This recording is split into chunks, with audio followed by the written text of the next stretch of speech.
Bago ang pagsisimula ng Fire Prevention Month bukas, kabi-kabilang sunog ang naganap.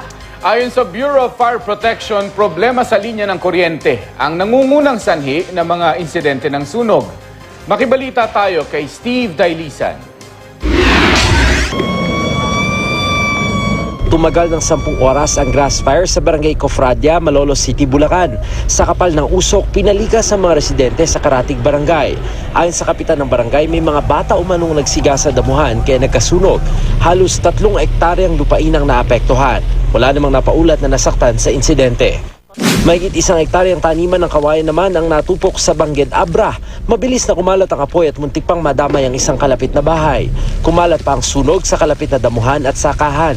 Tumulong na mga residente sa pag-apula sa apoy. Inaalam pa ng Bureau of Fire Protection ang sanhi ng sunog.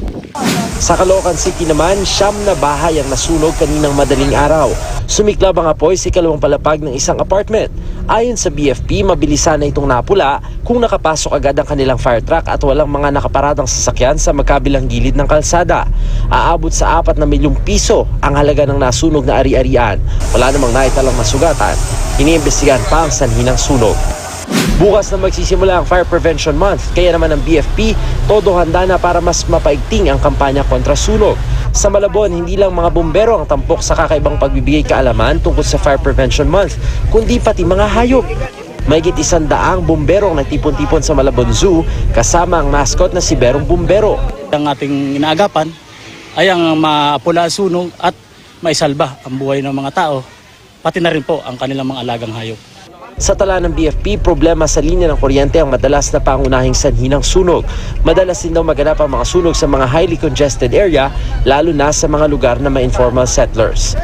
Ang bulubunduking bahagi naman ng Boracay, kinukonsidera rin ng BFP na high risk sa sunog. Halos puno na raw kasi ng mga dikit-dikit na struktura ang itaas na bahagi ng Boracay. Kaya pakiusap ng mga bombero, yung mga standards na nire-require ng ating fire station sa Boracay ay sundin natin. Steve Dailisan, GMA News.